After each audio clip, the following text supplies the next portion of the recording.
মসিহ তার জন্ম একটা উদ্ধারের কারণ, তাকে বড় করা হচ্ছে একটা ইসরায়েলের জাতির মুক্তির বড় রাস্তা। আর আজকে আপনি জানতে চান বা আপনি জানতে পারেন, আপনি যদি ঈশ্বরের দাস, আপনাকে মায়ের গর্ভে যখন আপনি রচনা হয়ে গেছেন, আপনার লাইফের দর্শন ঈশ্বরের কি আছে? আমেন। বাইবেল বলছে যে মুসা হচ্ছে এমন একটা ব্যক্তি, সেই টাইমে ফেরাউন রাজা যে সব মহিলার পুত্র সন্তান হচ্ছিল, সে আদেশ দিয়েছিল যদি কন্যা হয় তাকে বাঁচিয়ে রাখবে, আর যাদের পুত্র সন্তান হবে তার মা বাবা যেন তার বাচ্চাকে হত্যা করে দেয়, না হলে রাজা নিজে তার সৈন্য দিয়ে হত্যা করে দেবে। সেই পরিস্থিতির মধ্যে মুসাকে ঈশ্বর তাকে বড় করে তুলেছিলেন। আমেন। যেন মুসা দ্বারা যে ইসরায়েল জাতি যেন উদ্ধার পেতে পারে, ইসরায়েল জাতি যেন উদ্ধার পেতে পারে। আজকে আপনারা যতজন ব্যক্তি প্রভুর কাছে এসেছেন, আপনারা একটা মসিহ আছেন, যদি তার নিয়ম তার আদেশ সহকারে যদি পালন করেন। কেন প্রভুর আজ্ঞা ছাড়া এই পৃথিবীতে কিচ্ছু হতে পারে না, প্রভুর আদেশ ছাড়া এই পৃথিবীতে কেউ কিচ্ছু করতে পারে না। আর সেরকমই মুসার জীবনে ঈশ্বর একটা বড় দর্শন নিয়ে আসছে। যাত্রা পুস্তক 3 অধ্যায়ের 1 পদে কি বলছে? যাত্রা পুস্তক 3 অধ্যায়ের 1 পদে কি বলছে? বাইবেল খুলবো, পুরনো নিয়মে বলবো, প্রভু আজকের বাক্য আমার জীবনের দর্শন তুমি দেখাও, আমার জীবনের দর্শন তুমি দেখাও। বলবো, প্রভু তুমি যারা মুসাকে মনোনীত করেছিলে ইসরায়েল জাতি থেকে বাঁচানোর জন্য, তুমি আমাকেও কেন মনোনীত করেছ? সেই ভিশনকে তুমি পূর্ণ করো প্রভু। আমি যেন বড় দর্শনের সঙ্গে তোমার মহিমা করতে পারি, না পয়সার পিছনে ছুটি প্রভু, না লোভ করবো, শুধু তোমার দিকে তাকিয়ে থাকবো। তুমি আমাকে বড় আশীর্বাদের সঙ্গে ব্যবহার করো। হালেলুয়া, জয় যিশু। আপনি কি বাক্য বুঝতে পারছেন? আসল ঈশ্বরের বাক্য কি বলছে? যাত্রা পুস্তকে 3 অধ্যায় 1 পদ পড়বো। জ্বলন্ত ঝোপ বলছে, রুয়েল ছাড়াও মসিহ শ্বশুরের আর এক নাম ছিল। বলছে রুয়েল ছাড়াও মসিহ শ্বশুর ছিল, শ্বশুরের আর একটা নাম ছিল। কি ছিল? চিত্র। নাম চিত্র ছিল। হালেলুয়া, জয় যিশু। আমেন। হালেলুয়া। বলছে রুয়েল ছাড়াও মসিহ শ্বশুরের আর একটি নাম ছিল চিত্র। মসিহ শ্বশুরের 2টো নাম ছিল, রুয়েল ছাড়াও চিত্র। শুনতে পাচ্ছি? তারপর বলবো চিত্র মিদিয়নির একজন যাজক। বলছে তিনি মিদিয়নির একজন যাজক ছিলেন। যাজক মানে পণ্ডিত বলতে পারেন, মোড়ল বলতে পারেন। তারপর মসিহ চিত্রর মেষের পালের দেখাশোনার দায়িত্ব নিল। মসিহ দায়িত্ব নিল যে মেষ পাল আছে, যে খোয়ার আছে, যে মেষ চড়ানোর দায়িত্ব নিল। তারপর মসিহ মেষের পাল চড়াতে মরুভূমির পশ্চিম প্রান্তে যেত। সে পশ্চিম প্রান্তে যেত। মাথায় রাখবেন, মুসা জন্মগ্রহণ হলো এক জায়গায়, সে বড় হলো রাজাদের বাড়িতে, রাজা থেকে আবার সে রাখালের কাজ করছিল। বুঝতে পারছি বাচ্চা, মসির জন্ম হলো এক খুব খারাপ পরিস্থিতিতে, যখন পুরুষ সন্তান হলে মেরে দিয়েছিল। ঈশ্বর তাকে জন্মগ্রহণ করালো। জন্মের পর সে তাকে বড় করে তুললো কোথায়? রাজার বাড়িতে। রাজার বাড়িতে বড় হওয়ার পর সে যখন বিবাহ হওয়ার পর সে কি দায়িত্ব নিচ্ছে? রাখালে। যদি আপনার জীবনে প্রভুর রাজ্যে এসে কোনো খারাপ পরিস্থিতি আসছে, তাহলে আপনার জীবনে বড় কিছু ঈশ্বরের ভিশন আছে, ঈশ্বরের বড় কিছু দর্শন আছে। আমেন। আর সে যখন এই সব করছিল, তারপর একদিন সে মেষের পাল চড়াতে চড়াতে, আর সে যখন পাল চড়াচ্ছিল, ঈশ্বরের পর্বত হয়েবে গিয়ে উপস্থিত হলো। বলছে যেখানে ঈশ্বরের পর্বত ছিল সেখানে গিয়ে উপস্থিত হলে ওই পর্বতে সে জ্বলন্ত ঝোপের ভেতরে প্রভু দূতের দর্শন পেল। বলছে সেই জায়গাতে সে যখন মেষ চড়াতে চড়াতে গেলেন, সেই পর্বতেতে গিয়ে পৌঁছালেন, দেখতে পেলেন যে একটা ঝোপ জ্বলছে। সেই ঝোপটা জ্বলছে। তারপর মোশি দেখলো, বলছে মোশি দেখছে ঝোপে আগুন লাগলেও বলছে ঝোপে আগুন লেগেছে, তাও পুড়ে ছাই হয়ে যাচ্ছে না। কিন্তু ঝোপটা আগুন লেগে গেছে, কিন্তু সেটা পুড়ে ছাই হচ্ছে না। তারপর তাই সে অবাক হয়ে জ্বলন্ত ঝোপের আর একটু কাছে এগিয়ে গেল। বলছে মোশি দেখছে ঝোপটা তো ধরছে কিন্তু পুড়ে ছাই হচ্ছে না, সেটা দেখার জন্য সে ওই কাছে গেলেন। তারপর মনে মনে ভাবছে কি আশ্চর্য ব্যাপার, বলছে কি আশ্চর্য ব্যাপার, ঝোপে আগুন লেগেছে, বলছে ঝোপে তো আগুন লেগেছে, অথচ ঝোপটা পুড়ে নষ্ট হচ্ছে না। কিন্তু ঝোপটা পুড়ে নষ্ট হচ্ছে না। প্রভু লক্ষ্য করেছিলেন, বলছে প্রভু লক্ষ্য করছে, মোশি ক্রমশ ঝোপের দিকে দৃষ্টিপাত করতে করতে, আর সে সেই দর্শনে সে যে ঝোপটার দিকে দেখতে দেখতে কাছে এগোচ্ছে, তাই ঈশ্বর ওই ঝোপের ভিতর থেকে ডাকলেন। বলছে সেই ঝোপের ভেতর থেকে সে ঈশ্বর মোশিকে ডাকছে। মোশি, বলছে মোশি, মোশি, মোশি, এবং মোশি উত্তর দিল, আর মোশি উত্তর দিচ্ছে, হ্যাঁ প্রভু। বলছে হ্যাঁ প্রভু। তখন প্রভু বললেন, দেখুন, আপনার জীবনে যদি প্রার্থনা ঠিক থাকে, আপনি যদি পাস্টারের সাথে ভালো বিশ্বাস তো রেখেছেন, মন্ডলীর সাথে ভালো বিশ্বাস তো রেখেছেন, বাক্যকে ভালো করে নিয়ম দ্বারা আপনি প্রার্থনা করছেন, উপবাস করছেন, ঈশ্বর আপনার সাথেও কথা বলতে পারেন। যদি আপনি ঈশ্বরের বাক্যতে নেই, ঈশ্বরের ভিশনে নেই, সে যদি বলতো আমি রাজার কাছে জন্ম হয়েছি, ওখানে বড় হয়েছে, আমি কেন মেষ চড়াবো? আজকে আমরা অনেকজন লিডারশিপ বলো, বিশ্বাসী বলো, সবাই আমরা চাই বড় আশীর্বাদ যীশু খ্রিস্টের সাথে জড়িয়ে আছে। যদি আপনি যীশু খ্রিস্টের বাক্যকে ফলো করছেন, প্রার্থনাকে ফলো করছেন, রোগ অটোমেটিক ভালো হয়ে যাবে। বড় ভিশন ঈশ্বর তোমাকে দেখাবে। আমেন। আর সে যখন সেখান থেকে বলছে হে মোশি, হে মোশি, বলছে মোশি উত্তর দিচ্ছে, বলছে হ্যাঁ প্রভু তুমি বলো, আপনি কি বলতে চান আপনি বলুন। তারপর তখন প্রভু বলছে আর কাছে এসো না, বলছে তুমি আর আমার কাছে এসো না, পায়ের চটি খুলে নাও। বলছে কি খুলে নাও? পায়ের চটি খুলে নাও, পায়ের চটি খুলে নাও। আজকে অনেক ব্যক্তি আছে জুতো পরে একটু যেতে, অনেক ব্যক্তি আছে চার্চে জুতো পরে ঢুকে, দেখো কত চার্চে পেছনে জুতো রেখে দিচ্ছে। বুঝতে পারছি আপনার বিশ্বাসটা কোথায়?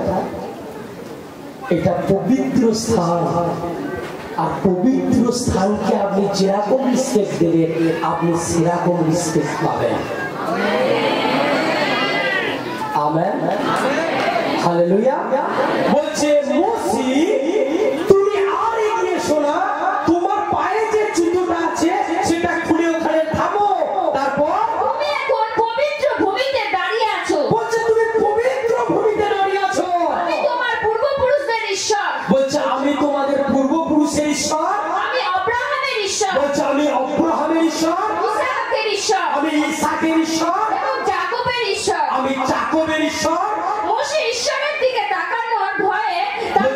মসি ঈশ্বরের দিকে তাকাতে ভয় পেলে। আজকে অনেক ব্যক্তি ঈশ্বরের নামে যখন কেউ নিন্দে করে তখন মুখ বুজে শুনে, যখন ঈশ্বরের দাসের নামে নিন্দে করে তখন মুখ বুজে শুনে। আর এইটাই বাক্য, যারা মন্ডলীর নিন্দে শুনে, ঈশ্বরের নিন্দে শুনে, পাস্টারের নিন্দে শুনে, ওই নিন্দে যে শুনছে আর যে করছে দুজনাকার জীবনে ফিরে আসে।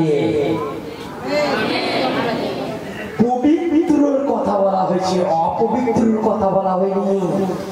ঈশ্বর তাকে বেশি ব্লেসিং করে যাদের জীবনে ঈশ্বরের পবিত্রতা আছে।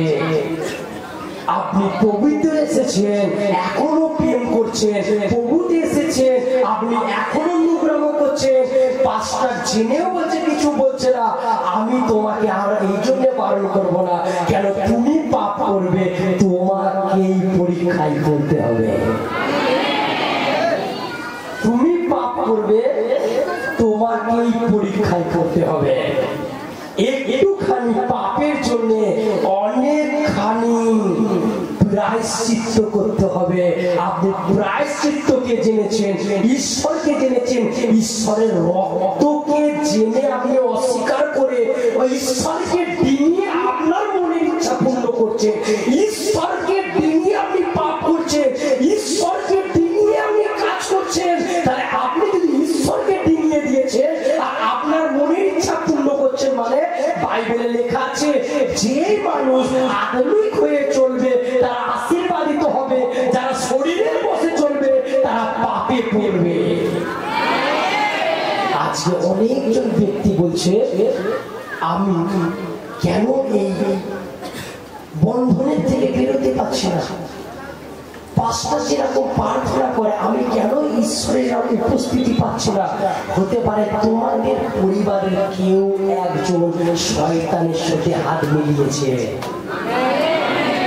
কেউ একজন পাপেতে আছে, তাই জন্য ঈশ্বরের শক্তির থেকে পাপকে সে বেশি ভালোবাসে, তাই জন্য তোমাদের জীবনের সমস্যা।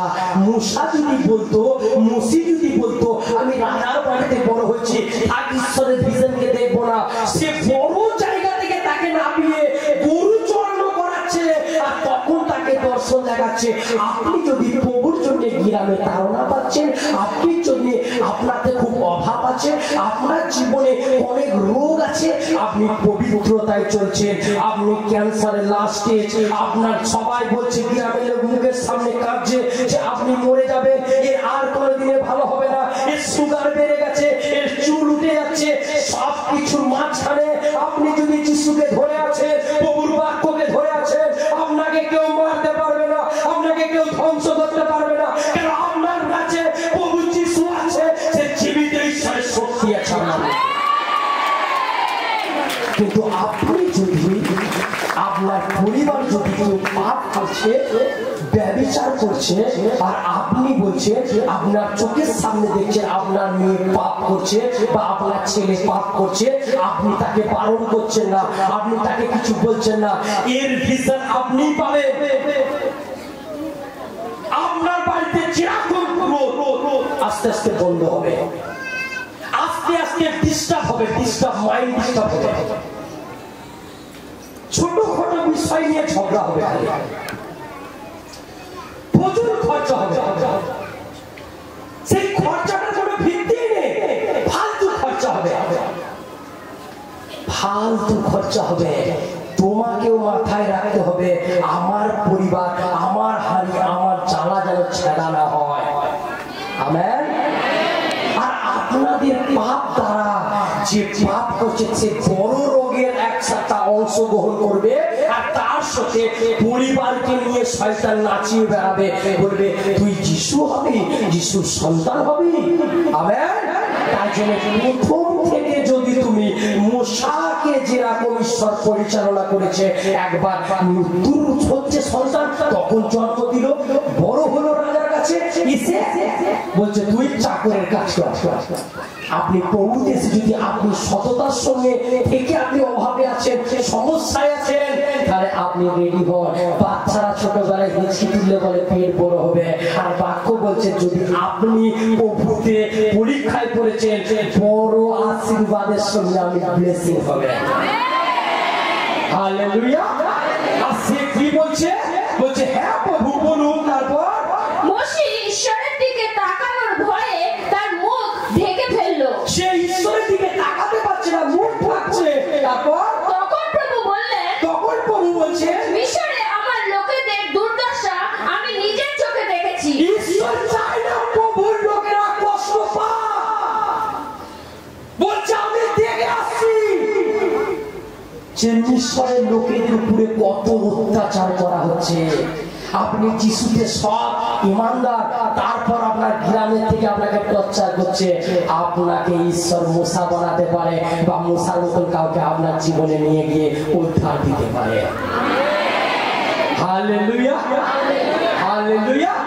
বলছে আমি দেখে আসছি মসি ইসরায়েলরা কত কষ্ট করছে। তারপর যখন তাদের উপর অত্যাচার করা হয়, বলছে যত তাদের উপর অত্যাচার করা হয়, তখন আমি তাদের চিৎকার শুনেছি। বলছে আমি তাদের চিৎকার শুনছি, আমি তাদের যন্ত্রণার কথা জানি, তাদের যন্ত্রণার কথা জানি। আপনার একটা একটা কষ্ট, একটা একটা অভাব, একটা একটা চিৎকার যিশু ঈশ্বর দেখছে আপনাকে।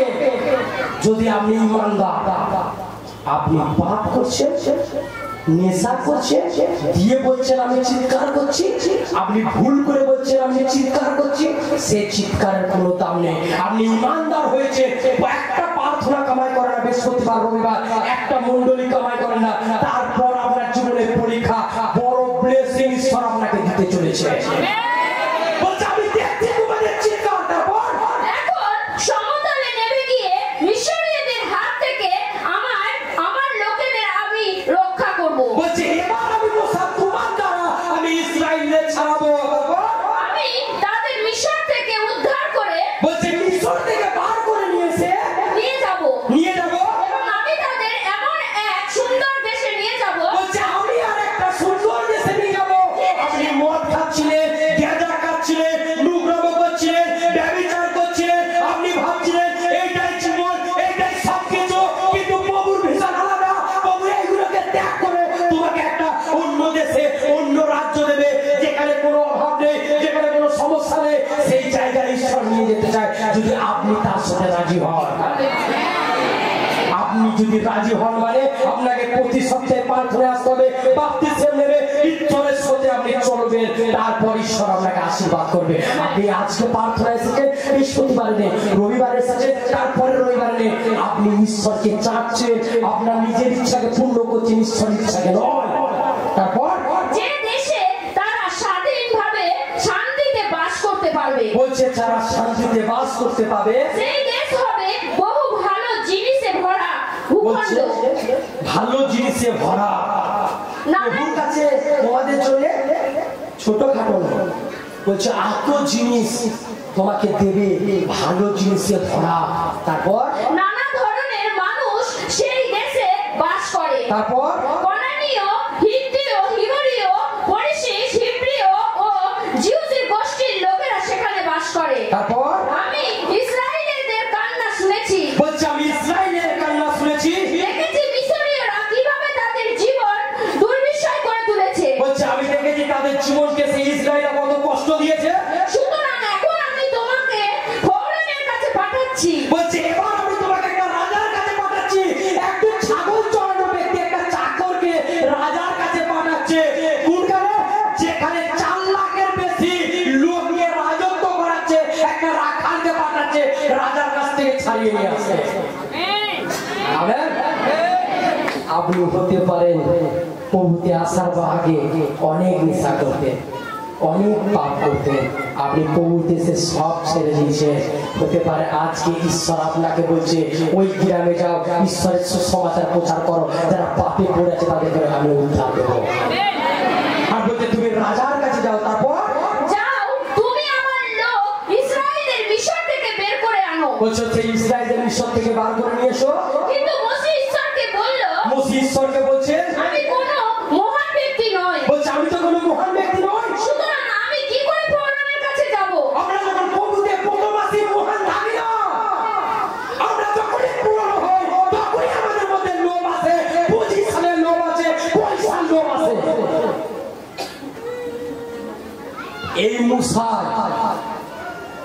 মুসাই সাগরকে দুভাগ করে দিয়েছিল এর হাত ধরে। আপনি গ্রামের মধ্যে মূর্খ ছিলেন, আপনাকে ঈশ্বর আশীর্বাদ করেছে। Hallelujah hallelujah. বাক্য বুঝতে পারছেন?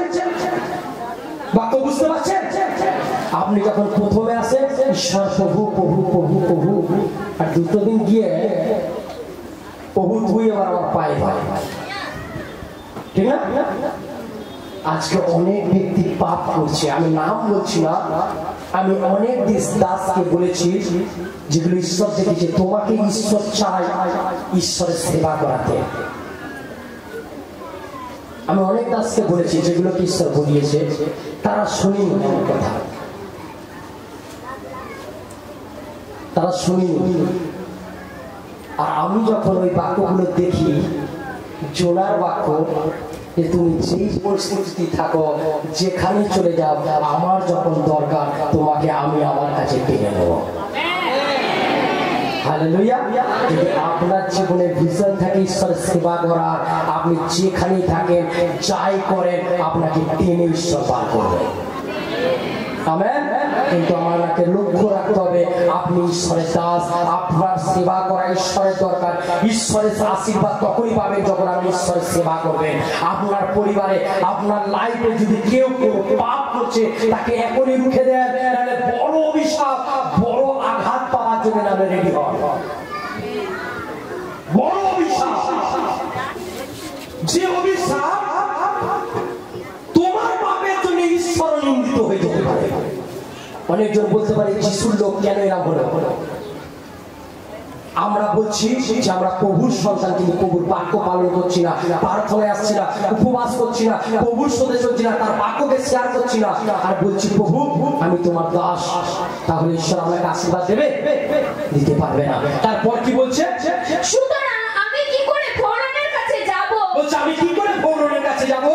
ইহুদীদের মিশর থেকে উদ্ধার করে আমি কি করে বার করে নিয়ে আসবো? ঈশ্বর বললেন তুমি পারবে। তুমি পারবে, কারণ আমি তোমার সঙ্গে থাকবো। বলছে আমি তোমার সঙ্গে থাকবো। ঈশ্বর তোমার সঙ্গে থাকবে। তুমি সব ইমানদার ঈশ্বর আওয়াজে চলছো, ঈশ্বর তোমার সঙ্গে আছে। জোরদার তারিফ হবে।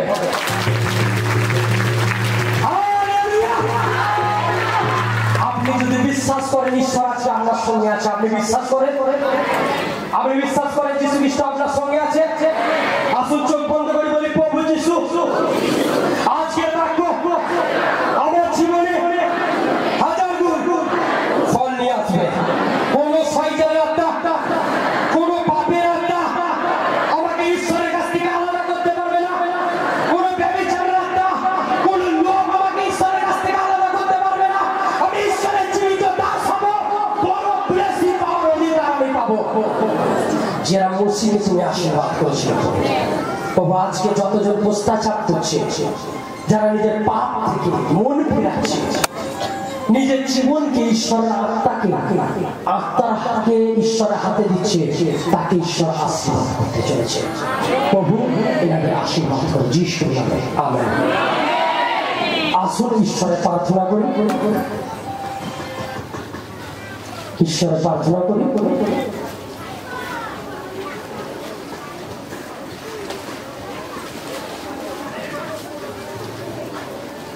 হে আমার স্বর্গীয় পিতা, তোমার নাম পবিত্র বলিয়া মান্য হোক।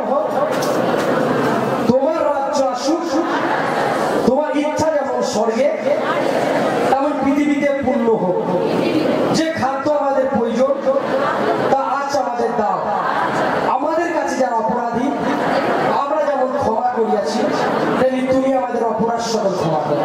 আমাদের প্রলোভনে পড়তে দিও না, কিন্তু মন্দির হাত থেকে উদ্ধার করো। এই মুহূর্তে পিতা ঈশ্বরের প্রেম, পুত্রের ভালোবাসা, পবিত্র আত্মার শান্তি স্বভাবতা অনাদিকাল পর্যন্ত বলতে যিশুর নামে আমেন। সামনের রবিবার, পরের রবিবারে কি আছে?